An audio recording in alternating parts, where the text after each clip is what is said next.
let's start the show. It's February 27th, 2014. Welcome to This Is Only a Test, the official podcast of Tested.com.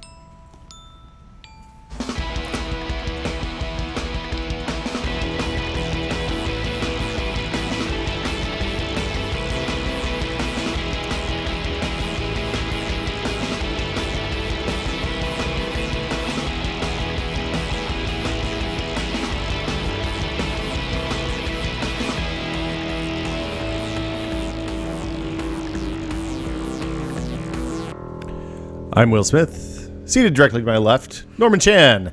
It's just the two of us. Yeah, it's you and I. It's been a busy week this week. Joey's off. I have the control board here. Joey's off cutting video someplace. Mm-hmm. Today's Jeremy's birthday. Happy birthday, Jeremy. It is. I believe he's on a flight, or he was on a flight yesterday. He's going someplace nice, right?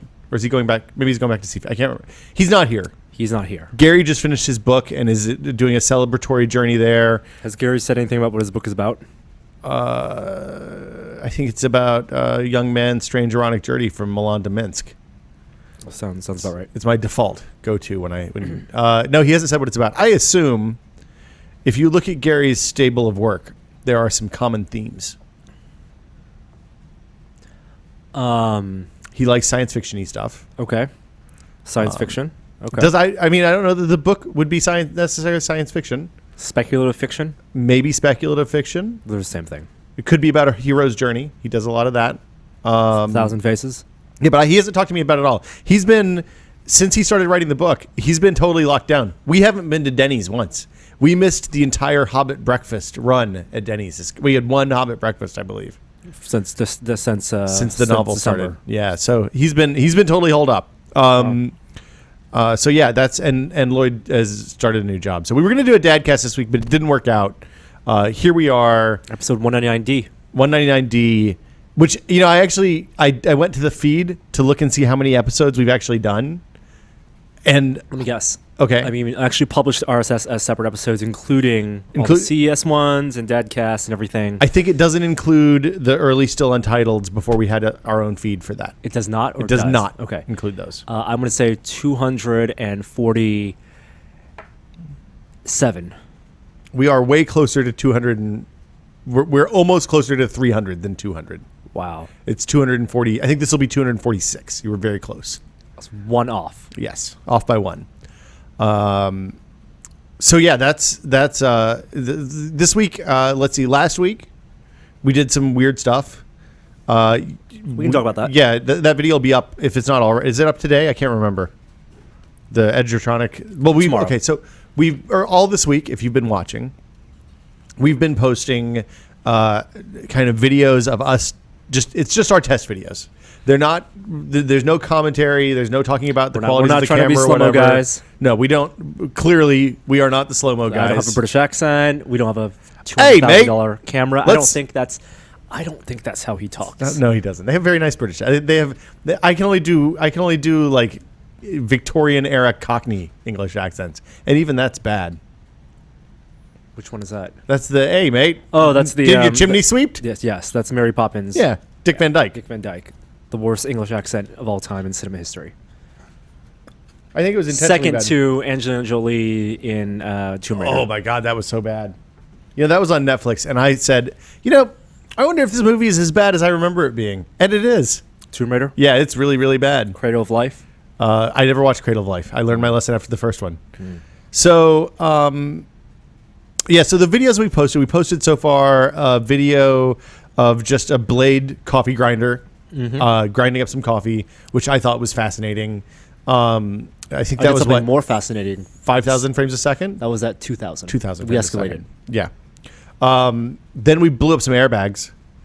Which was much less spectacular in the 30 FPS wide cam than it was in person. Yeah, there was a lot more. Could not convey. I think we should have mic'd it better. Like, we should have put a shotgun right up on it. I think there's just something about being there that you can't convey in the wide shot 30 FPS because it looked pretty boring, unspectacular. The thing.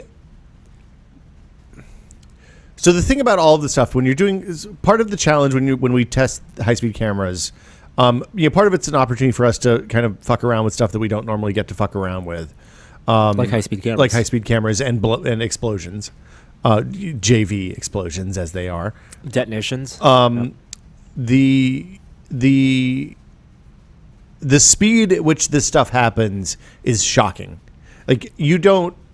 The video we posted today is of us smashing car windows. Yep. Like the side window of a car with escape Tempered tools. glass. Yeah, tempered glass. So it's relatively safe. Tools such as this.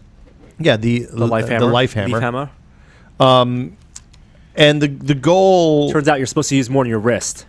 Well, I would have thought if you had bolted your side of the window on, it wouldn't have fallen.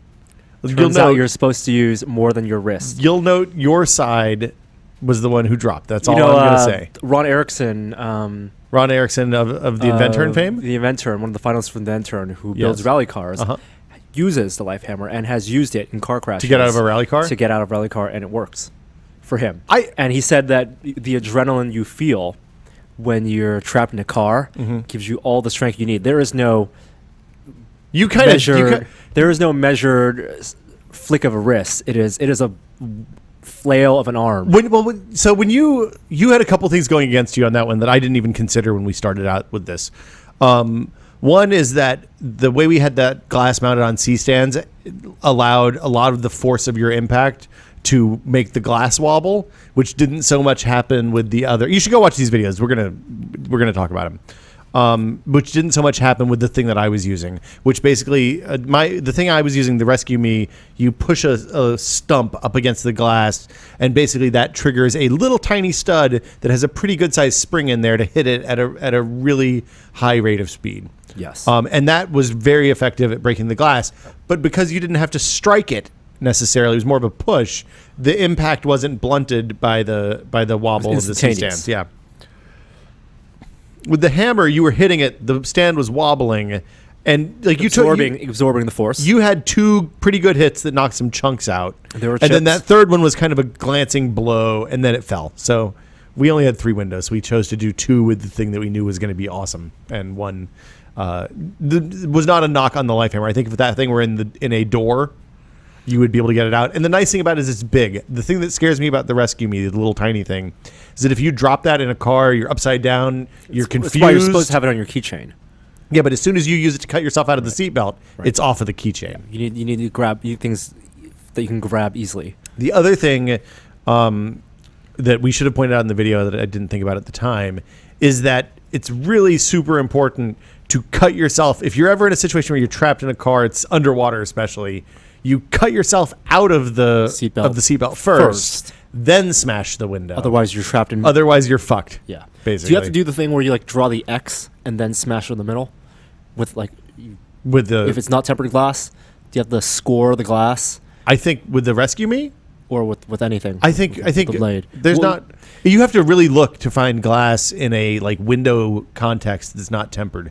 I have in my house. My house was built in the late 50s, and all of the windows have been replaced except for the ones in the back door and the back 2 windows that face the backyard. Those are the dangerous windows where if you throw a basketball through it, then it makes razors. Yes. Yeah, it's terrifying. I have now that I have a 1-year-old toddling around back there, she loves to look out that door, and I'm just thinking, oh God, I gotta get a new door. But it's a weird size, so it's like a $1,500 door. It's crazy. But the thing you were talking about was that even at 5,000 frames per second, we couldn't see the action. You could see the impact, and then the next frame you could see the very hints of a spider web forming, and then by the second frame after the impact, it was basically done. And that was, what did we figure that was, 2,000ths of a second or something like that, or 10,000ths of a second. I can't remember, but it's an incredibly short period of time, and that shattering happens with that tempered glass. Like I said in the video, I had one of those windows break when I was learning to drive. Instantaneous. I felt like it was instantaneous at the time. We have confirmed that was instantaneous. It is not a slow spidering out where you can watch it and go, oh, that glass is going to break. One moment it's there, next moment it's in pieces. So my question, and this might be for our cohorts, who test myths and things, is in movies like Jurassic Park 2, maybe, where the kid is on the glass Are you talking at the about bottom. one? No, I'm talking about the one where she's dangling. Where the RV is dangling over the edge of the cliff. There's the glass, and the glass starts to get spider webs in it because she's laying on it. There's a rock that hits it or something. I think, my hunch, That doesn't really happen. that in the real world it would never happen like that. If something hit it hard enough to make it splinter, start to Instant, crack, you fall through it she's doomed immediately. Yeah, there's no dramatic tension there. It's just a straight. The dramatic tension is how long does it take you to impact at the bottom. Someone said that they bought one of the rescue me's or received one for the holidays. It's on their keychain, and it's dangerous because you can get tempted to use that if you're stuck in traffic or something. And You don't push want to. it- You don't want to noodle around with it. No, No. leave it unloaded.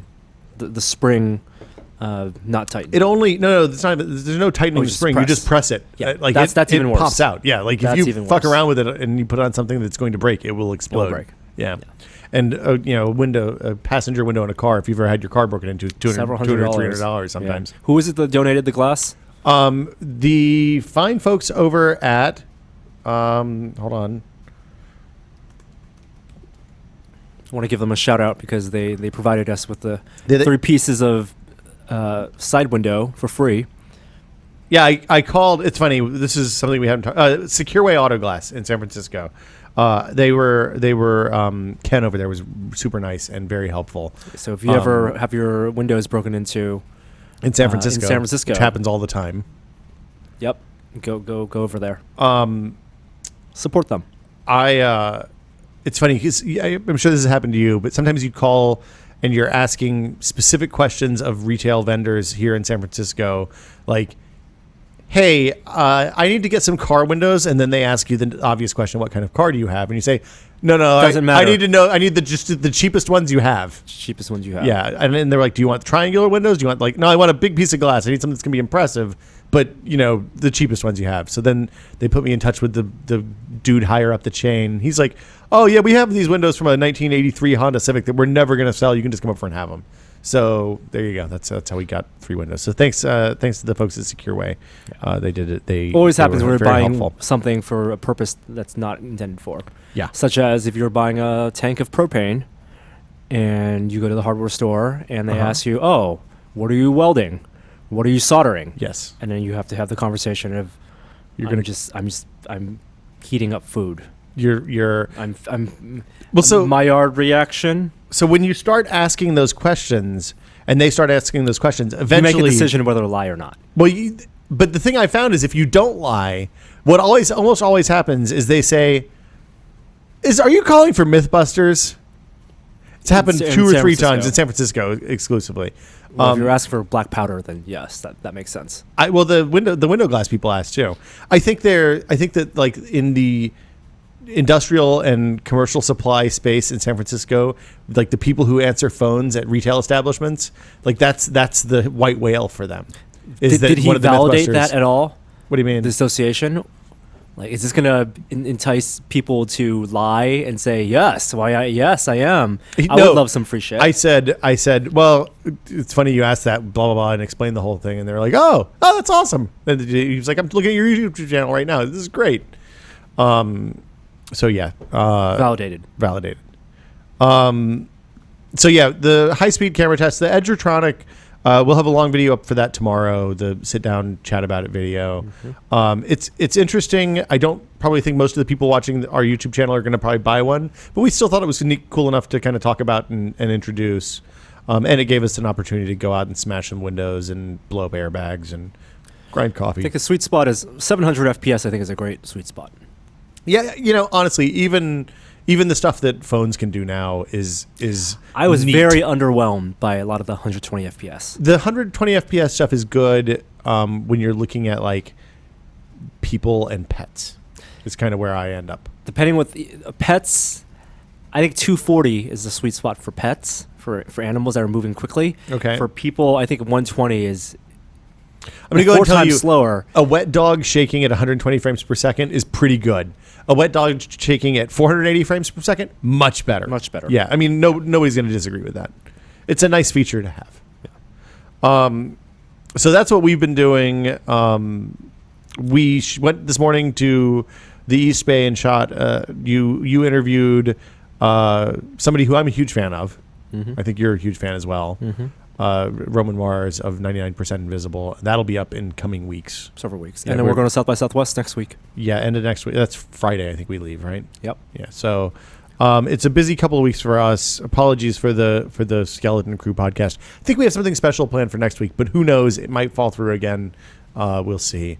The big tech news this week is Mobile World Congress, I think. That was I can't believe that was just earlier this past weekend. But yeah, Barcelona. I've never been to Barcelona, never been to Mobile World Congress.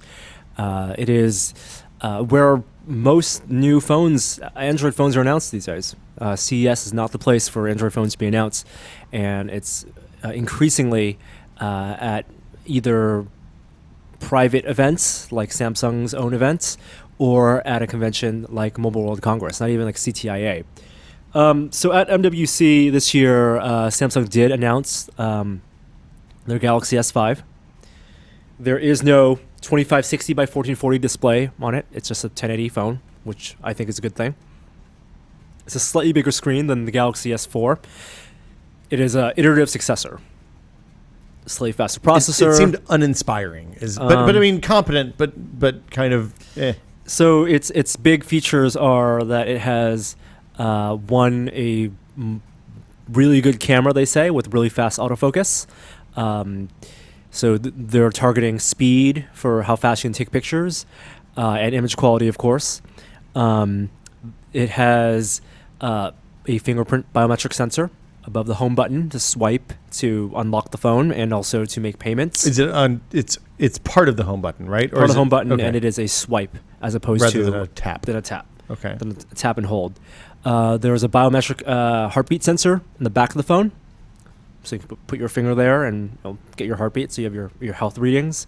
And one headlining feature is that it is certified to be waterproof, more than just water resistant. So is it sealed in a traditional way, or does it use some sort of nano material? It has both nano coating, okay, and also there is a traditional plug that you plug into the USB port on the bottom.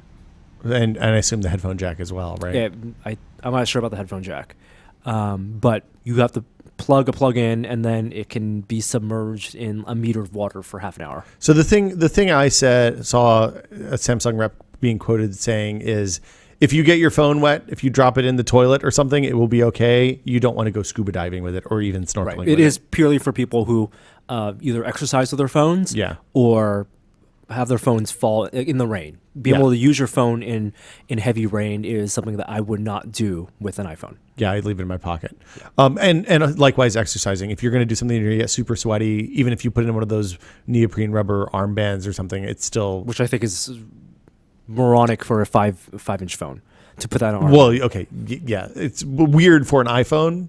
When you get bigger than that, it gets even weirder. I think iPhone's too heavy. Get a Nano. That's what Nanos are for. Let's see. The other thing that I think that was notable about MWC is that the only high-end Android phone I saw come out of there. I mean, I think Sony had already announced a couple of things elsewhere. Sony announced the Z2 at Mobile World Congress, which is a European, their next-gen high-end phone, which is also an iterative improvement over the Z1S.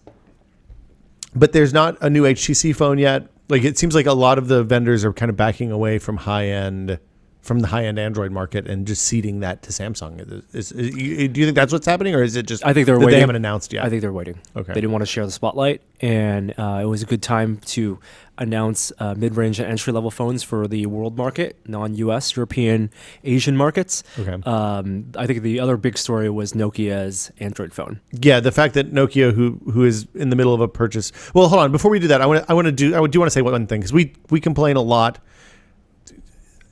I think I prefer this Samsung rollout to a Samsung rollout where they have a bunch of features that are not going to work very well, that sound too good to be true, and that you never actually use. So things like the remove a head from the picture and all the kind of dopey features that they rolled out last year in that Broadway event with the Galaxy S4 that are not practical in the real world. I prefer this. I don't know if the heartbeat monitor is going to be practical in the real world. I don't. Okay, heartbeat monitor aside, I think the rest of it. I think having a fingerprint sensor is something that actually has some real tangible use. All depends on implementation. and better, not going crazy on the screen resolution, having a better camera. Incremental improvements are not necessarily a bad thing. And then Samsung also upgraded their smartwatches. They're not calling it the Gear anymore, are they? There's a Galaxy Gear 2 Neo, and it runs not Android. It runs that other OS. QNX or something? No. Meebo? No, starts with a T. What's it called? Hold on. Tebow? It's not Tebow. Are you interested in the watches? Tizen. Does the smartwatch you're still wearing your analog watch? I like an analog watch. I like Fitbit, and I will wait till there's a smartwatch design that doesn't look like a watch. You want something that looks like it's from the future. Yes, a armband. You want Leela's thing from Futurama. Or Pip-Boy. Yeah, Pip-Boy would be cool. That's a little big, but I like something that doesn't... Or, a digital bracelet that goes all the way around that with screen. More screen than a Fitbit why or does something? the band... Why does the screen on a smartwatch have to be just the 3x2 form factor? Yeah. What information do you want on a smartwatch? If your email's like mine, I have to assume that there's no amount of filtering that can make you want email on a wristwatch. I would want email on a wristwatch. Email, Twitter feed. Okay. Text. I think anything that you could imagine you would want on the Google Glass. It's nice to have where your next appointment is. And I think that with larger surface area on potentially a wristband type smartwatch, there are more opportunities for user interface. Okay. In terms of gestures and swiping, as opposed to when you're talking about a small screen, your interfaces are swiping within that small surface area, a rectangle, and buttons on the side. Yeah, not having to fill with buttons on the side is key for me.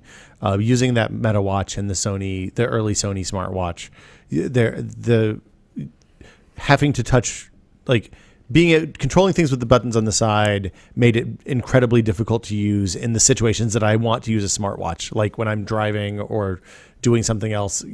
Having to get a hand up there and squeeze and do all that stuff. And I know even though awkward and bad. People like the Nano, the watch version of the Nano. Yeah. I don't think that if Apple were to do a smartwatch, it would look like that, or the interface would look like that interface in terms of it being 4 icons in a grid. I think. You think? I think if Apple does a watch, they'll do something completely different. I think this 4 icons in a grid does not work in a smartwatch. No, the app metaphor doesn't work. It needs to just be a second screen, another way to show the things that you need to see. Yeah. Okay, so what else from Mobile World Congress? I'm sorry. Nokia X. Okay. It has entry and low mid-range why is Android Microsoft phones. making an Android phone? Nokia's making an Android phone. Okay, it's a fork of just the Android open operating system. Okay. Not Google's Android. It's not KitKat or anything. It won't have Google Play. I'm sure you'll be able to, in some way, you can root it, put Google apps on it. So it sounds like it's closer to the Kindle than the Galaxy S. Yes, the Kindle Fires. Kindle Fires, yeah. And it looks like it has tiles just like Windows Phone. So they just forked. Yeah, they forked it because it's free. Okay. Licensing is free. And it's still not. I mean, it seems like the Nokia Microsoft purchase is going to go through, but it's not 100% clear. There's still regulatory hurdles and stuff like that to clear. They've already reassigned leadership. Well, right. Elop is back at Microsoft again. He's now, by the way, Julie Larson Green, who ran the hardware and Windows division for what, 3 years? 6 2 months. years? No, she took over when Snovsky left. 6 1 months, year, 9 right months. after 8. Yeah, is now going over to services to work under the person there for Bing, and Azure and other stuff, Office Live and all that. And Elop is now in charge of games and hardware. Maybe he'll get rid of wireless connections or internet connection like Nintendo. What do you mean? Those are big stories. Nintendo getting rid of online support for Wii and DS. For Wii and DS. For old stuff. That's so uncool. The weird thing about dude, how many people are playing Wii and DS games online? I mean, I know there are a lot of Wii's and DSs out there. There are a lot of people. Mario Kart is probably the only thing I ever played online with my Wii. I mean, it's not like people are busting out Call of Duty Ghosts on the Wii. No. There's no rich multiplayer ecosystem there. Because remember, in order to play multiplayer with people, you had to change those 16-digit codes. Elop did, as part of the run-up to the search for the next CEO of Microsoft, Elop said that the first thing he would do is unload the hardware division, unload Xbox and games. And now he's in charge of it? Now he's in charge of it. So that's got to be interesting. It's got to be a fun conversation for those guys. Anything else out of Mobile World Congress? Not really. A bunch of other accessories, some more wearables, some other. Were there cases for phones? I'm sure there were cases for phones. Were there apps launched? Anything? Yeah. It seems kind of meh. I don't know. I wasn't there. Yeah. Google made a couple announcements that were interesting. Outside of Mobile World Congress. Okay. Google and their ATAP, their Advanced Technologies and Product Department, I think. Is that like their research wing? That's between Google X and shipping products? It was the research wing that was part of Motorola, but they're keeping. Okay.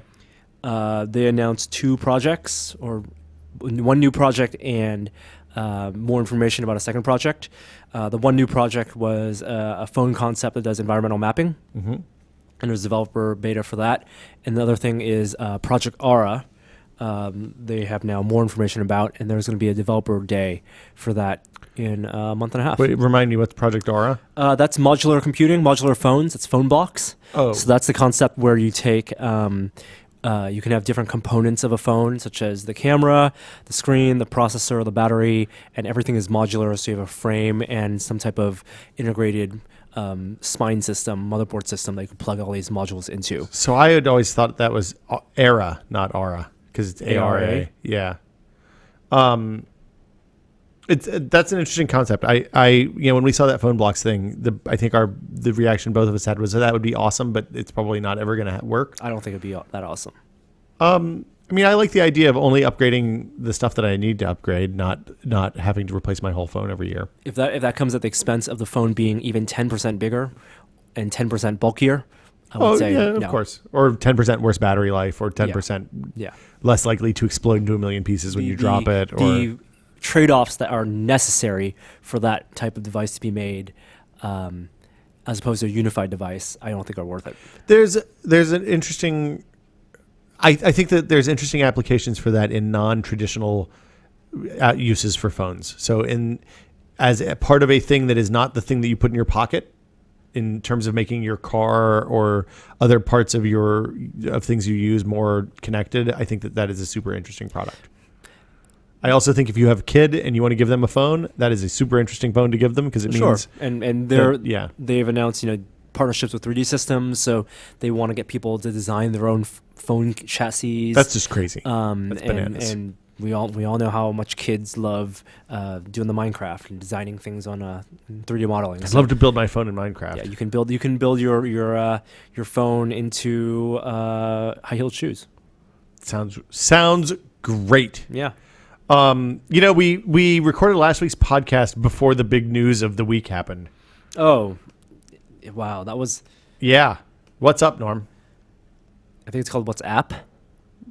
I know, but it was So were you signed up for WhatsApp before this purchase? Nope. Neither was I.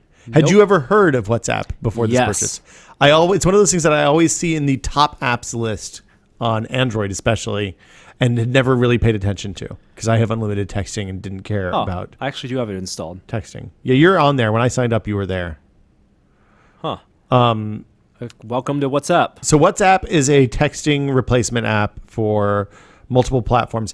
It's, once so Facebook bought them for $16 billion with a B. It's a big amount of money. 16 Instagrams.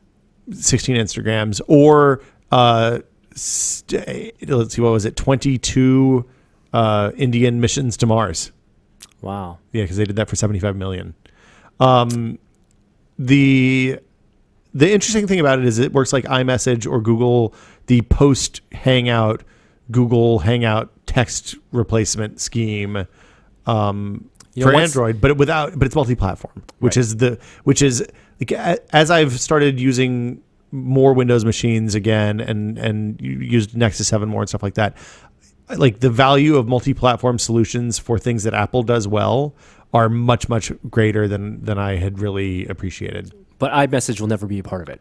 No, I know iMessage is never going to be a part of it, but the problem is getting my parents and the people who I use iMessage with to switch to WhatsApp is going to be a significant challenge.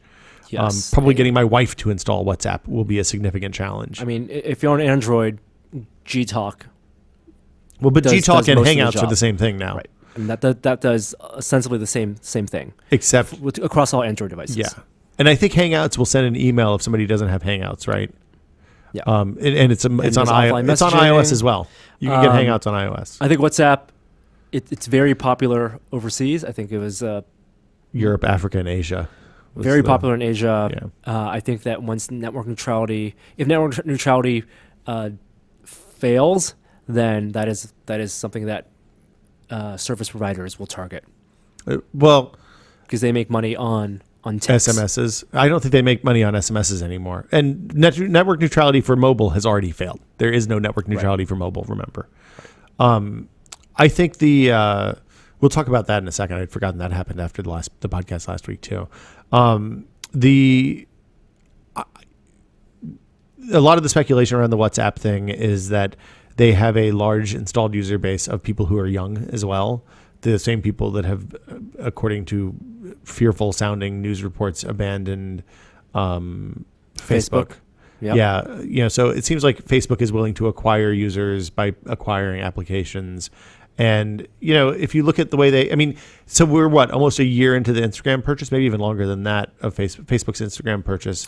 Great purchase. Yeah. Do you feel like anything's changed with Instagram? Absolutely not. Yeah. It seems like just the same service. The integration, and they've released new features like video stuff, and which I don't think has really taken off either. They haven't ruined the app.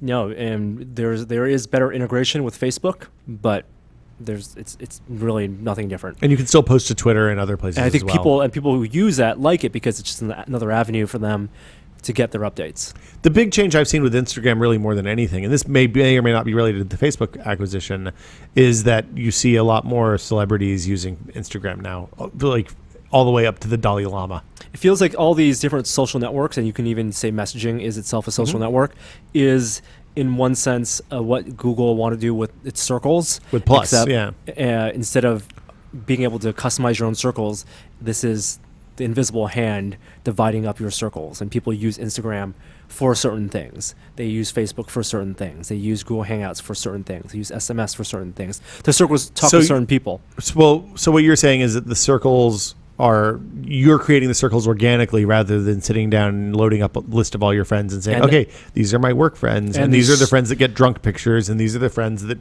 And the structural benefits of those advantages of each of those systems accommodate that type of partitioning. That's absolutely... I mean, if you look at my family is all signed up on my Flickr page, and they see I post pictures of the baby there. They're mostly private. They don't go to Facebook, and everybody. It's great for everyone. When we were talking about this on Twitter, a lot of people said that they actually use Google Plus exclusively to share photos with family because it does such a good job of sending email links to people who aren't necessarily signed up for Google Plus. So you don't have to have a Google Plus account in order to benefit from pictures shared with Google Plus, because you just get files sent via email. Right. So it's almost like a impromptu mailing list.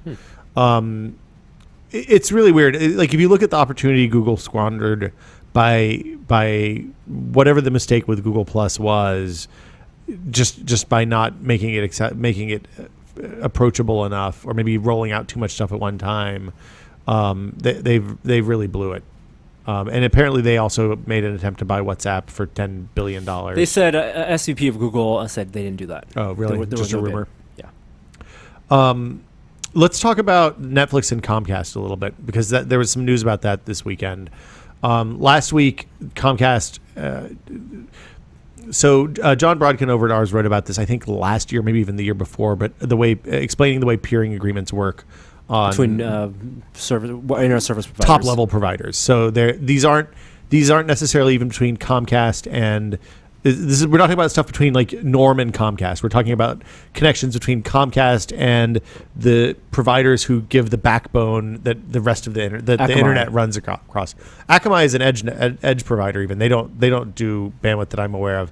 What we're talking about is stuff like Cogent and Verizon and AT&T, not AT&T broadband, but AT&T, the company, the part of the company that owns the massive, huge fiber bundles that go across the country and carry terabytes of data a second. So Comcast has deals with them to distribute the bandwidth. So the allocate and parse out the bandwidth. Well, so the way those deals typically work, and when you have what it's called peering, because when you connect to a peer network, then you typically set up some sort of a deal. And in the old days, before video on the internet became a thing, those connections were mostly like 1-to-1 ratios or close enough that no one cared. So you just said, hey, I'll carry your traffic. Norm, you're a top-level bandwidth provider. I'm a top-level bandwidth provider. I'm sending the same amount of stuff your way that you're sending my way. So let's just shake on it, and we don't need to spend money on this. We'll just keep carrying our own stuff, and everybody's cool. It's just part of the way the internet works. Mm-hmm. Then Netflix and YouTube came along, and first BitTorrent came along and used a shitload of traffic, but nobody was paying for that, so they couldn't hit anybody up for that. Then Netflix and YouTube came along and started using a substantial portion of the overall traffic on the internet on a daily basis, in a very one-directional way. So instead of Comcast sending the same amount of data to AT&T that AT&T was sending to Comcast, suddenly whoever YouTube is connected to on the top level is sending 200,000 times as much data as Comcast is sending, and Comcast is like, hey, wait, this isn't right. This is costing me money. They're shouldering. It's not a 1-to-1 ratio anymore. This isn't even Steven. Let's talk about costs and that's bullshit because the Comcast wants its subscribers to still subscribe. Well, to Comcast. that's the place that the whole thing breaks down, because I'm paying Comcast for high speed access to the whole fucking internet, not just the bits and pieces that are even Steven for them. I'm not saying Comcast isn't the right here. I think it's as a person who subscribes to Comcast and couldn't use Netflix for 3 days last week because they were assholes. I'm upset. I wrote a letter. I don't think it did anything, but I wrote a letter. The end result of all this is that a couple weeks ago, Comcast and Netflix sends data through a provider called Cogent. Cogent wasn't willing to pay Comcast extortion money. And so Netflix did it. So when that connection reached capacity, rather than adding more capacity, which is what typically happens, Comcast just said, nope, we're not going to do it. And all of a sudden, everybody's Netflix streams in the evening U.S. times went to shit. And when I say went to shit, I mean they looked like YouTube in about 2005. It was all the 480 streams. It was sub 480 in some cases. Like I was getting a 1 megabit stream at one point. It was bad. It's pretty bad. What happened over the weekend is that Netflix came to Comcast and said, look, we'll pay for it. Let's just make this right. Our customers are upset. We're not getting anywhere. I don't think you're going to budge. Now, there's a theory about why they did this that I think is probably accurate. Okay. Seems good. It passes the sniff test, at least.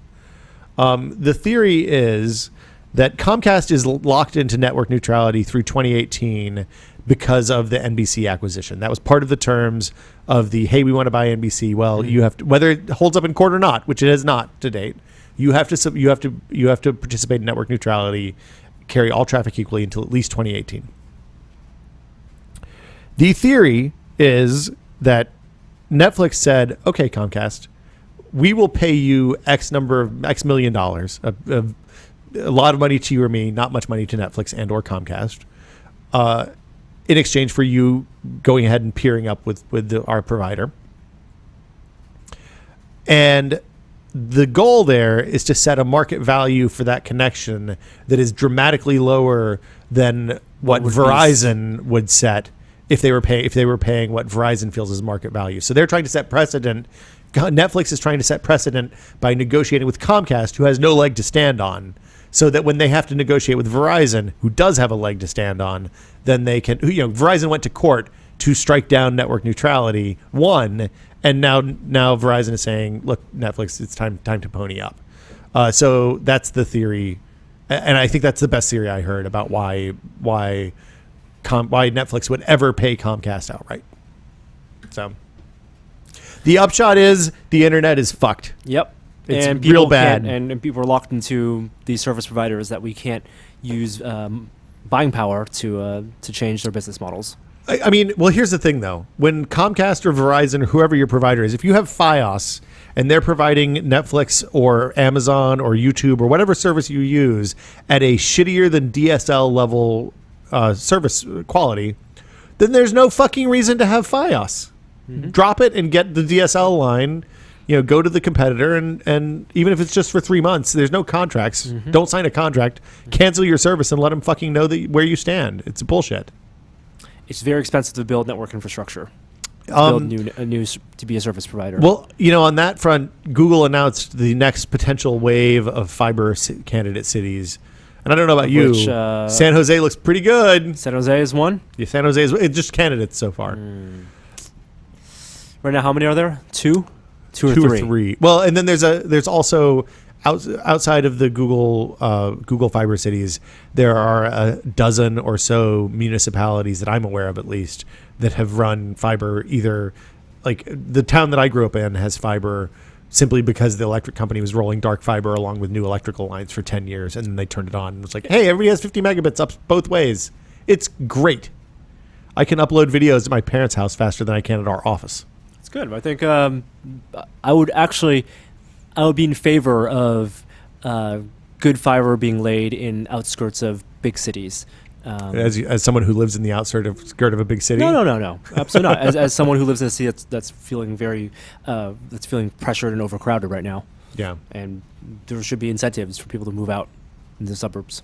Well, I think, the Nilay at The Verge wrote an article about this the other day that was quite good.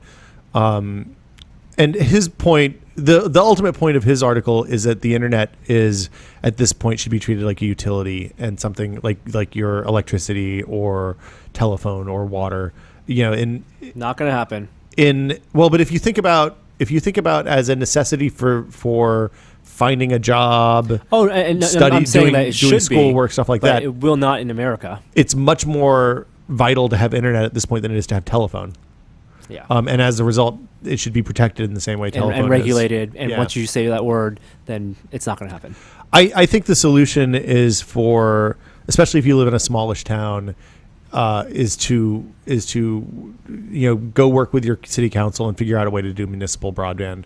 And just pay the taxes and be all right with it. I mean, if you're building infrastructure in your town, if you look at, for example, Chattanooga is the example that everybody always uses. They rolled out municipal fiber and you can get a gigabit connection in Chattanooga, is my understanding.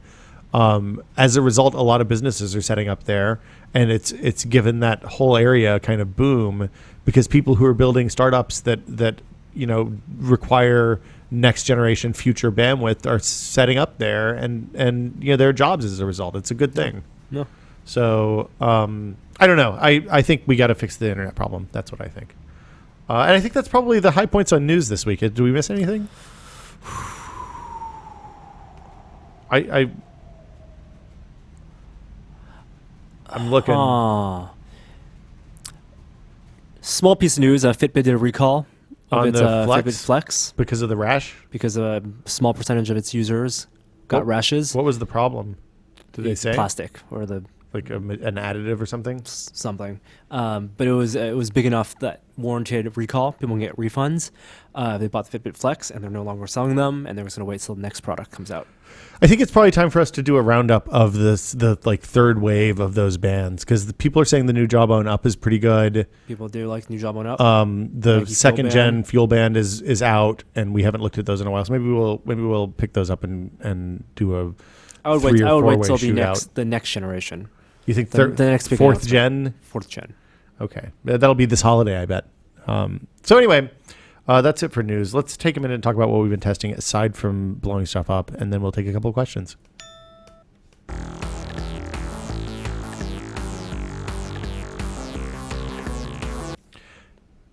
Hey, Norm. Mm-hmm. My heat stopped working last In your weekend. House? Yeah. Why? Were you not paying your bills? Carbon monoxide. Poisoning? Well, my house was built in the late 50s. The heaters, as near as I can tell, are original installed equipment. And once a year, the PG&E guy comes around and says, "Hey, if you'd like, I'm happy to look at your heaters and make sure they're still safe." Okay. And you said, yes, I have a child. I always say yes. Please come look at my heaters. And then the last time he came, I had a new baby in the house, and I thought, I should probably look and see why I've never had this level of service from the utility company before. Mm-hmm. I should probably investigate further. And then I looked at the death rates attached to those types of heaters and the fact that they attach to, they affect young children and all that stuff. And last year we had kind of a mild winter, so we didn't really need heaters that much. This year we've been using them a lot more because it's been colder. And as a result, I was like, I'm going to turn these heaters off, and we're not going to use them anymore. So then I got new heaters put in yesterday. Okay. I have a forced air furnace in the attic now. This is like a Breaking Bad style. I'm getting a new water heater type thing, except heater. I don't think I got that far in Breaking Bad. Okay. Yeah, this is an intolerable living situation. We have to fix this. I realized I haven't had central heat since I moved to California 14 years ago. Because most apartments have radiators or furnaces, or I lived in a place with a gas, like an enclosed gas fireplace for a while. Or portable heaters. Yeah, or like a portable electric heater, something like that. You don't need them, especially if the house is well insulated. Yeah. But this is a revelation. It's very loud. Ours isn't that loud, but that's because the guy who put it in was cognizant of, like, he did extra long. He did some looping ducts so that. So you put it in ducts. Yeah, there's ducts. Wow. Okay. Do you not have ducts in your house? No, I have ducts. Yeah, I'm saying like now you have ducts. Yeah, I have ducts. It's very exciting. Yeah. So every once in a while, the house gets cold, and you have to turn it on. You get the rattling, and then and then it's warm. Yeah. It's the breeding ground for rats. It's in the attic. Okay. Yeah, not in the down. The good news, the neat thing though, is as a result of this, I got to get a Nest. Because when we were looking at, he was like, here's the thermostat options. Mm-hmm. He's like, the programmable one. It's like, that's $150. It's like $50 more to get a Nest. Done. Okay. Is Nest worth it for just heating? I don't know yet because I've had it for a day. It's the reason I don't have Nest, because I just have heating. I think your house is probably, since you had a complete redo on your house, is probably better insulated than ours is. So my hunch is that you probably don't use the heat very much. We use heat a lot because we have high ceilings, and heat takes a long time to fill up a volume of space. To get down low, especially downstairs, I bet. Yeah. Oh, actually, we have separate for upstairs and downstairs. Oh. Yeah. Well, so the neat thing so far is that it will, it'll let you run the fan for a certain amount of time each day just to kind of filter air, which seems good. nice. That's good. And like, I like the way, my initial impression of it is that the way it learns, because it just says, like, you don't have to program your schedule or anything like that in. It has a motion sensor, it has a light sensor, and when you're cold, you turn it up. When you're hot, you turn it down. And from that, over a period of a couple of weeks, it's supposed to learn your preferences and what you like. So that's where the machine learning comes in with the Nest. This is what I didn't really appreciate before. I don't know if it's worth it for just heat. My hunch is that probably it is much more useful if you have electricity. If your power company supports it and you have AC, then you can set it to only turn on the AC in the summertime, like to not turn on the AC during high use times, right, which then gets you a huge discount from the power company apparently. But yeah, I don't know. We'll keep checking back in. I mean, that's the thing is, compared if it was $100 more than a normal programmable thermostat, then I'm gonna wait till it's free from Google. Well, if you get Green Mountain Power, they'll give you a free one, but you have to pay 3 times as much for electricity. Green Mountain Power? Yeah, it's when you buy. You know how when you sign up for electricity, you have the option of getting it from the wind farms instead of PG&E. Really? Yeah. So they transmit it over the same lines, but you're just paying for wind generated electricity. It's not worth it. It's a bad deal. You'll pay for it in 3 months in your house. Yeah. A lot of power. We'll report back in a few weeks once we've kind of figured it out a little bit more. All right. And I mean, you have the Nest, you have the the Protect. Yeah, I think I'm gonna. So I've almost replaced all of the light bulbs in my house now. I've been doing that for 5 months, just 2 a month. Mm-hmm. These are Crees. I'm doing almost all Crees. In my bathroom, I have those kind of decorative globe lights, the round plastic. They're round globe lights with the exposed filament in the incandescent days. Okay. So you can get LEDs that kind of mimic that, and I have, but the rest of them are Crees. And they're great. It's amazing. It's amazing how much better those are than the fluorescents. And they are instant on. Instant on. They're dimmable. Like you can dim them without anything special. You can use normal incandescent dimming circuits. They're really good. And their total, the amount of light is not quite 360 degrees, but close. Unlike most of the early LEDs that had these Which big are heat sinks on the bottom, and were conical. Yeah. The next thing I'm going to do is replace the rest of the smoke detectors and carbon monoxide detectors with Protects, probably, and I'll do that over a period of 6 months too. Increase the value of the house. I think if I'm moving out, I'm probably going to take the fancy smoke detectors with me. Wow. Yeah. Wow. Don't tell anybody. Would you like to buy my house? By the way, No, you take this them down. technology You got to take them down before you show going the in house. this box. Yeah. Yeah. Wow. Well, I mean, It's for your own good because you'll need to replace these anyway in a couple yeah, of these years. are only good for 3 more. That's the other way to look at it. Is I could just roll that money into the new house. Where was I going with all this? What have you been testing, Norm? Testing the Sancerre, the immersion circulator. I got a bum one where people have reported that the LCD screen flickers, and so there could be some bad wire work. So I'm gonna reach out to Scott and the Sancerre people, see if I can get a replacement. Have you started cooking something? Oh yes, I've been cooking all week. I mean nothing but meat this week. It's good. Lucky's, my local Lucky's is a $5 steak deal. I can get almost I guess like a 12 ounce, no more than 12 ounce, 14 ounce, let's say 13 ounce steak for $5. What kind of steak? New York, Really? normally $8. Okay, $5, that's not bad. not bad at all. Have you done chicken? I have not done chicken. So- So chicken is tough because of the finishing process. No. I'm talking. So you don't. I wouldn't do skin on chicken. I would do. That's because when I buy chicken, I buy skin on like thighs. Well, so like if you want to make chicken salad or something like that, then you can make amazing chicken I don't. I like chicken with the skin crisp. on. Well, I like the crisp too, but if you want crisp chicken, you should not do it I in a should be bag. baking it. Yeah, and roast. yeah. High roast even. But by the vacuum sealing, the evening of vacuum sealing is very relaxing. Did you get what kind of vacuum sealer did you get? Has the word "save" in it? Food Saver, I think it's Food Saver. the big one or the 8-inch one or the 16-inch? 11 inch. Oh, nice. Okay. Which is fine because then you can put 2 steaks vertically in one bag and not waste the bag. Pro tip: you can also use the 8-inch bags in the 12-inch Food Saver. Yeah. So that means when you do smaller stuff, you don't have to use as much bag. bags is cheap. Bags are cheap. Like $9 for 2 rolls. Several yeah. When I got replacement rolls a few months ago, they have on the bag it says you can reuse the bag. Nope. It's a bad idea. Gross. Yeah. Real gross. So what have you sous vide'd? I've vacuum sealed a dozen steaks. You went big on the $5 steaks. Yes, and I also went Costco like thin steak. So I've done thin cut meat. I find that that's not quite as good. Not as good because it still cooks consistently through, but I would say that doing a thin cut meat, it's tougher to get that right on a cast iron. It's really easy on a thin cut New York steak to Go all the way overcook it. through. Yeah, the problem, like if you have a pretty high heat burner. What I would do is get like a cast iron griddle, not a skillet.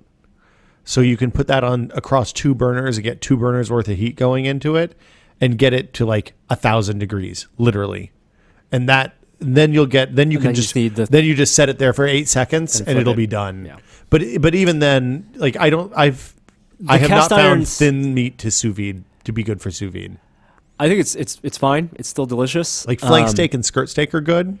Flat iron is great because the connective tissues all break down really nicely. So even though they recommend like an hour for, I added at least double that time just to break down all the connective tissue. You don't want to go too far, or else you get like kind of it's not mushy. It gets like pot roast almost, but rare, which is weird. And I really prefer the torch over the cast iron because a sheer order of operations. With the cast iron, you're rushing to debag the meat, slather butter, put salt and pepper while the cast iron is at temperature, and possibly smoking because of how hot smoking it is okay. Smoking is kind of what you want. If you're smoking, get a different oil. Is the other secret. I'm just using vegetable oil, rubbing it down with vegetable oil. So you can, if you get like peanut oil or something like that, That's also expensive. it is a little more expensive. Okay, coconut oil then. Get something that has a higher smoke point. Safflower has nut oils generally have higher smoke points than vegetable oils. Finally, the torch works totally fine for me. Okay, fair enough. I mean, I bought the torch. If I'm paying 40 bucks for a torch, I'm going to use it. When is the Sears all coming? Do you know? That is scheduled to ship in June 2014. Okay, so soonish. And that will be the exciting thing to do. The problem I have is the problem I have with the torch is that you can't. It's hard to make multiple If you're doing more than servings. 2 steaks, Yeah. then the torch is too time consuming. The other thing that's good is the broiler. Like in that situation, using the broiler is pretty good. Well, I put the cast iron In the broiler. in the broiler. Oh, I just put it on a sheet, face up for Yeah. like 20 seconds aside or 30 seconds aside at high. So what else? Have you tried fish yet? Nope. Piece of Steaks. salmon. And Oh no, I'm there's- doing. So I did steaks all Monday, Tuesday, Wednesday, and over the weekend. There's a point where you can have too much meat. Yeah, you get meat sweats. You definitely feel it in your body. Yeah. Like your body resists it. But now I'm in the middle of a 72-hour short rib, Ooh. and that's just boneless short rib that I bought 6 months ago in the freezer. I made a pot roast last weekend using the Cook's Illustrated recipe. This isn't a sous vide thing at all. It just was absolutely the best pot roast I've ever made. So the one thing I don't like about Sensei right now, I wish there was a mode where it would turn on as soon as power is connected. So you could put on a timer. So you could put the power strip on a timer and have it activate, at 4 p.m. Because you can just put the steaks frozen in the morning, Yeah. and they'll slowly defrost, and then have it start as opposed to coming home and starting it. I could be wrong, but I think a lot of them. Well, first off, if you're vacuum sealing the steaks right when you get them, you probably don't have to freeze them for future reference because they'll last in the vacuum bag for 3 months easy. Right. I don't trust the vacuum sealer that much. Also, You know the double seal trick. It's a double seal on both sides. You have to press down hard while it's sealing too. Yes, but I've noticed like little holes, like air pockets. So Minor, small air pockets. It's not getting as much. it's not getting as I much. wanted. So you have to kind of wiggle. Like the secret to that is to kind of wiggle and shimmy the meat in the bag while it's sucking still. They would Yeah, totally it's work. hard. It's totally It's fine tricky. for meat that you just buy out of the styrofoam. But if you frozen meat and then defrost it to vacuum seal,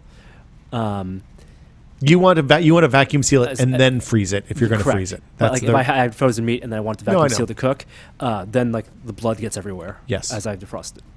the other good trick is to freeze your marinade. If you want to if you want to flavor it up, So the marinade, it's hard to freeze oils sometimes. yeah, I've read that it's better to not marinate. the meat That's what Modernist Um, and the Thomas Keller sous vide both because you both want recommend. it to cook in its fats more. So for long, A little bit of butter never hurt anything. I put oil, a little bit of oil in there. But yeah, better to do like a glaze afterward. What is the recommended short rib finishing technique? I would. So I've not tried sous vide short rib. I made them once and was not pleased with them because I couldn't get the sear.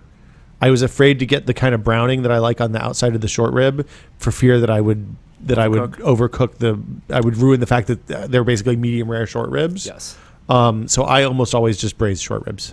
I rarely do a sous vide. I think I'm going to try a pot roast at some point because I'm interested in how that turns out.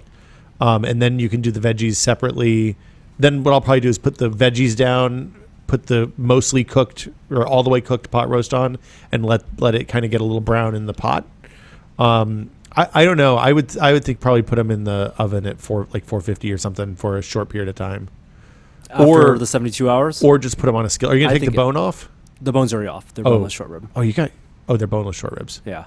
Oh, you need the bone's important. The bone has a lot of flavor when you're making the. That might be true. But This in is the what I had. bag, you might. I don't know. I don't know. You just probably have use to a experiment. skillet. And with skillet and a like a red wine reduction. Yeah.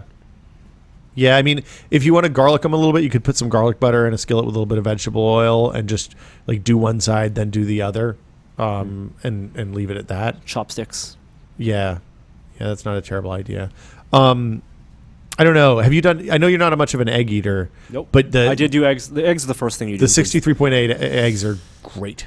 They're also good for calibrating. 45 minutes. 63.8. They're perfect every time. I still find they're too runny.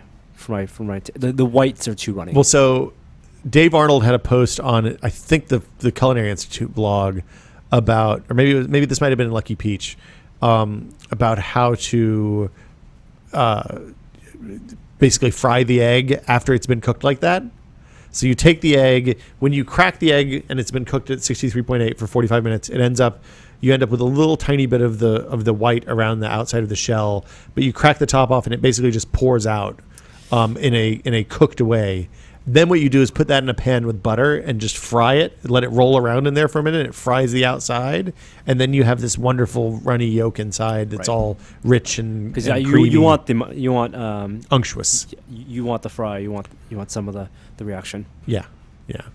The last thing I tested SSDs this week. I hadn't tested SSDs in a really long time. Which meant that I had to come up with some new benchmarks, which is an incredibly time-consuming, shitty thing to do. But Intel has new high-end enthusiast SSDs. They're MLC-based NAND drives, which means they're somewhere in reliability and lifespan. They're somewhere between a single-layer drive, which seems like nobody makes except for enterprise and workstations now, and like the TLC and the other MLC drives that are by the Samsung makes triple layer drives.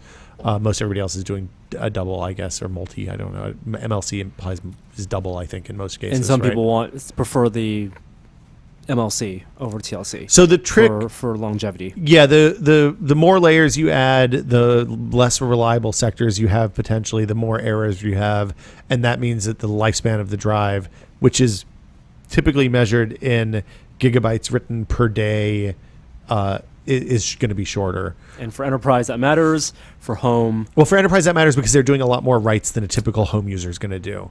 If you just want a C drive for your computer, it's going to make Windows boot really fast. It pretty much doesn't matter. Yep. The thing that makes these Intel drives interesting is that they're rated much higher in terms of writes per day than most other drives in that price range. They're going to come out a little bit cheaper than the Samsung Pro drives, which are comparable, and the Corsair's equivalent of their Pro drive. Those are so heavily discounted at this point, though. Well, no, I'm not talking about the Evo series. The Evo series are the consumer level ones. The ones with higher writes are the Samsung Pro series, and then the Corsair. I can't remember what the brand is. They have it's a monster name. But if most people are buying Evo anyway, then that's the thing, is I don't think that this is a drive that replaces the Evo unless we see a similar, like once it gets into the channel and if it ends up streeting at the same price as the Evo, yes, you should get these drives. If this drive is 20% more than the Evo, which is what it will be if it actually sells for the MSRP, then you should probably get the Evo if you want a C drive. The one exception is for somebody like Joey who's editing video and is doing shitloads of writes every day, 50, 60 gigs a day in many cases, then you can do a pair of these and they will last for 4 or 5 years if Intel's specs hold true. And the rate is pretty fast. Yeah, I mean, it's a fast writes, super fast reads. I think that's the more interesting thing than using these as a C. I mean, here's the thing. Almost any SSD, we've said this before, but it's worth repeating. When you're buying an SSD, anything you buy is going to be faster than your old physical hard disk. The thing that's important isn't necessarily the speed, but the reliability, and that comes down to the flash memory that the manufacturers use and the controller that they use. Mm-hmm. So, like, for my money, it's worth... I tend to think when you're buying an SSD, probably buy the thing that has the most people using it that's worked the best for them, which at this point is the Samsung Evo series. And you should be backing up not on SSDs. Yeah, you should have a regular backup strategy. When you yes, the Samsung Evo drives are not going to have as long a lifespan as these Intel drives or as any of the other Pro drives. But because the density of the SSDs is going up at the same time the price per gigabyte is going down, by the time you get close to wearing out this drive, you'll probably have put it in the bin for something that was much cheaper and much faster than the drive that you have 3 years down the line. So that's Intel's SSDs. They're nice. What are they called? It's the 730 series. There's a 240 gig model and a 480 gig model, and they're priced at right at $1 a gigabyte in both cases. SanDisk also has a 128 gig micro SD card. They announced at MWC. Oh, right. The which is great for phones and phones. Yeah, they're not that GoPros. fast. GoPro Hero They don't write 3. that fast. Oh, really? Yeah. So it's more put your music on card. Music and apps. Do you feel like having a lot of do you have a lot of storage in your phone these days? No, this is actually 16 gigabyte. Do you have and it's not full. Yeah. Are you streaming music from Spotify or something? Only Spotify. Yeah. I don't even bother with the sync up anymore. I have unlimited data, so yeah. Fuck AT&T. Yeah, burn it to the ground. Yep. Anything else you've been testing you want to talk about, Norm? Are you good? Nope, I'm good. So we have a couple of pretty good questions this week. Let's take those and we'll talk about what we've been testing. Emails? Well, but we do the other one. Emails. 'Cause it's, we don't do emails. We do Emails? No. Questions? Boom. Hey, Will and Norm. This is from Mike Steele in Las Vegas, Nevada. I was curious if you guys had any thoughts or insight on that weird thing people are proposing about turning California into 6 states to make it more manageable. It seems weird as fuck to me, but also kind of cool. You guys are smart and live in California, so I can't think of anyone better to ask. Do you know about this, Norm? No, and I think it sounds like a terrible idea. Why? Do you love Southern California that much? No, but I think there's strength in unity. We are the biggest state in population. And also we have a ton of electoral votes. And We do have, but okay, that's fair. Yeah. So do you know what the split is? What is the split? The split is okay. So Northern California up past Mount Shasta and all that is Jefferson. Okay. It's like Reading. Yeah, all the places you never go. North California would be like, it looks like maybe Sonoma, north of Sonoma County, like Humboldt and all that stuff, like that. But going all the way across. I don't care for them. Yeah, that's fine. It's nice up there. The redwoods are pretty. The Bay Area from, it looks like probably Monterey up to Sonoma and east to the mountains would be Silicon Valley. Central California would be the I-5 corridor from, looks like Sacramento. I think North California would also include Sacramento. Central California would be south of Sacramento to Bakersfield. So drought country right now? Yeah, the place, the Dust Bowl, Congress created Dust Bowl. Mm-hmm. West California is everything between Monterey and maybe Santa Barbara, San Luis Obispo. And then South California is Bakersfield south to LA and down to San Diego and all that. So that's 6 states. The idea is that because I think that this is a reaction to the California legislature not getting anything done ever, being completely gridlocked because we have it's actually kind of the same problem Kansas has right now in that there's a couple of several large urban areas that skew heavily liberal, and then we have the same number of votes in rural areas that skew very conservative, and it ends up making a state legislature that makes like the Russian Dumas look pretty chill. So like they don't pass budgets and they can't get anything done, and it's kind of a debacle. I don't have strong feelings about this other than that. I think I agree with you though. It seems like I remember 6 is too many. This came up when I was a kid too. It's like they wanted to make North California and South California. Yes, I remember that. Yeah. So yeah, we're weird people to ask this question, but there you go. I just closed the next question. I mean, if LA were to split off from California, then yes, that should be its own state. No one's sad about that. Oh, fuck. Fire trucks driving by. Hey, did you see that Google Now is on Chrome Beta? I heard about that, and I don't use Chrome Beta, but is it useful? Is it the new tab page? No, it's not. It's a Duber that lives in your nav bar on Mac and in your notifications area on PC. And it says right now it's telling me that it's Jeremy's birthday and that the weather is 64 degrees outside. And it told me we had an appointment at 10 o'clock this morning. It didn't give me the, hey, you need to leave now in order to get there on time, which my phone does. So next, well, I'm trying to dig up the next question. I'll go again. This is from Aaron Izakowitz. Aaron asks, I'm in the process of speccing out a new gaming PC with an eye towards serving as the host machine in a Steam streaming setup. I've narrowed my CPU selection down to two options, the Core i5 4670K and the Core i7 4770K. On paper, the i7 offers a very slight speed bump, larger cache, and hyper-threading. Since this machine will be primarily for gaming and probably never used for video editing and the like, I would normally not consider these improvements to be worth the extra $90 or so, but I had a specific question and have so far been able to find the answer. Will these high-end extra features provide any benefit for in-home streaming?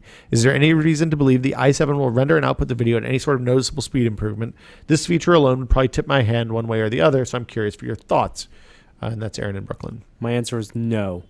Spend that $90 on a video card. Video card. Like the thing that's going to make a difference is that your video card has native H.264, which the CPUs do have. Confirmed that Valve has not confirmed what it's tapping into for the streaming, but anecdotally, it is using that if the features are there, and even if they don't now, it is something that they will tap into. Yes, like it is in both Valve and, for example, NVIDIA's best interests for Steam streaming to tap into the encoding built into Kepler and newer and Maxwell chips. Yeah, they'd be foolish not to take advantage of that because the benefit is huge. I lost an email. We got one more here. That's easy. Actually, no, we don't. Hold on. Nope. Oh, there's a rhinoceros. I need to repair. Oh, here we go. With the forthcoming launch of the .scot domain, I'm thinking about registering a domain for the first time. Do you have any advice for buying a domain and what should be expected from a standard package? Is it worth getting the email hosting a web space or using the forwarding to send the mail to your Hotmail, Gmail, other account, and forwarding the web page to another site like a blog or Tumblr or something like that? Thanks for reading, Simone Kilb. From Scotland, I presume. I feel like I've registered some domains. I just canceled my shared hosting plan. Which I've had for a really long time. Was the only reason I kept it was it was cheap, but I absolutely never use it. I think at this point you can get an EC2 instance with S3 storage and all that stuff for the vicinity of $15 a month, which is I think probably your and forward your email. And forward the email. Don't host your own email. No. As at N can attest. Don't use a hosted email as your primary contact for all your security stuff. That's the lesson there. If you want to host your own domains, that's fine. If you're going to connect more than your email account to that domain, you probably do want to host your own email. Right. You can use Dropmail or something like that if you don't want to use Gmail and pay them whatever it is it costs to do apps for your domain now. But yeah, I would.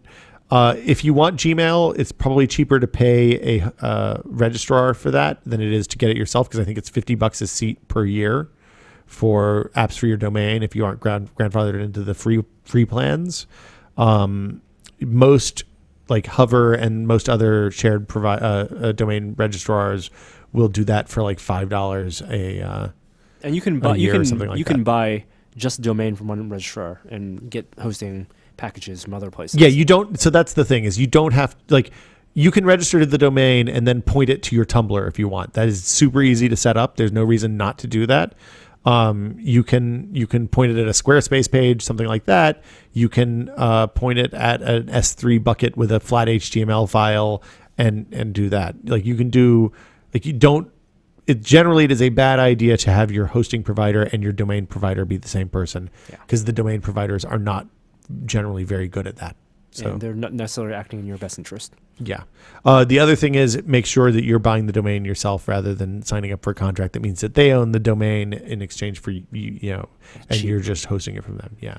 I register most of my domains with Hover now. I've been slowly transferring everybody over there just because they seem to be relatively secure and pretty good. Hover.com? Hover.com. They're not advertisers or anything, so you're welcome, Hover. And that'll do it for us this week. I'm going to buy some domains. What are you going to buy, Norm? I'm not telling you. I'm telling anyone. By the time it's up, it's too late. You'll have had it. Let me investigate first. Hover has .pro domains. I got willsmith.pro, and I think I got willsmith.ws. I don't know why, but that seemed pretty funny to me. What's the best domain you've bought in the past? I've bought domains. I let them lapse. Yeah, And now everybody I'm does that. thinking about rebuying them right now. You gonna get Norm Manor? I'm not going to say whether I did own that at one point. It might be too late, Norm. Maybe somebody else has already gotten Norm Manor. And that'll do it for us this week. You should check out, there is on the site right now, we have an article about, well, there's two really good NASA articles I read this week. One was written by Terry Dunn, who we spoke to in Houston last year about spacesuits and working in the pool, the big pool at the Neutral buoyancy lab. Thank you, Neutral Buoyancy Lab. He talks about the gap in the abort process for a space shuttle launch. So they had abort plans, it seems like, for everything but the 20 minute window from the time the shuttle leaves the ground until it reaches orbit. Is that the fair assessment? Mm-hmm. After the boosters come off? Yeah. I think it's once the boosters are ignited is kind of where there's no abort for, right? Because once those boosters are ignited, there's no way to turn them off. It was fascinating. I love reading about that stuff. And then the other great NASA story I read this week was one by our friend Lee over at ours. Wrote about the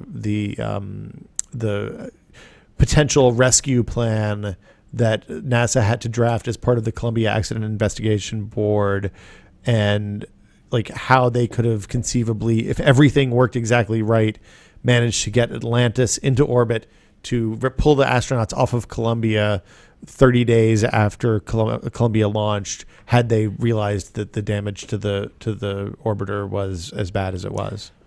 It was very hypothetical, and I think he was very clear. Lee was very clear that it is not a critique or a recommendation or anything like that. It is just an interesting story and thought experiment. When you buy a domain, how long do you buy it for? 1 year. It's a novelty domain. I buy it for 1 year, and if I haven't used it in that year, I do not renew. It's only $15 a year. Yeah, it's really cheap. It is inexpensive, but $15 per domain per year adds up pretty quickly. Well, how many domains do you really need? I buy a lot of dumb domains, and then I put the Tumblr on them. Yeah, I think I'm gonna buy both having the good Tumblr URL is more important. Yeah, well, willsmith.tumblr.com. You can find me there. Norman.tumblr.com. Ooh, wow, you were early. You should have put porn there. You could get a lot of money. Wait, that doesn't work that way, does it? I don't think it works that way. And I'm going to go buy some domains. And on that note, I am going to call it a show. We'll be back next week with another podcast of some kind. I'm going to play the ending from KJN this week. If you want to submit an ending, we have a big backlog of them now, but you're welcome to keep submitting. You can find that ending on the internet by Googling raw outro song file, and it's the first link. Follow the instructions in the thread. Today's outro is by KJN. This is the one I think is canonical. We'll see you guys next week. Bye. Hi there, I didn't see you. Test it.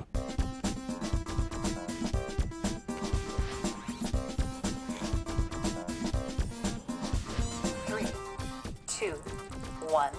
This is only a test. Test it. Get nesty, Norm. Sale.me and .io and 4 more hipster domains are on sale. What? Oh, so you could get Norman time? Normantai.me? 4 more hipster domains. Why am I clicking on this? Why would they say they're hipster domains? I think people don't know what hipsters really are. .co.me, .io, .guru, .li, and .sh. I could see .sh. SH is good. .me is good too. You can Jeremy's domain for the game frame is a .me. Yeah, it's only $13 a year. I wish that there was a .ed domain. Nobody has a .ed. Yeah. Different top level domains cost more money. Yep. Different countries. Uh-huh. 2Cows is who owns Hover. Yeah, Two Cows is. Remember? Do you remember in the old days when like you needed a piece of software and Two Cows was the prior to download.com's existence? Absolutely. Those are dark times before Google. We'll see you guys next week.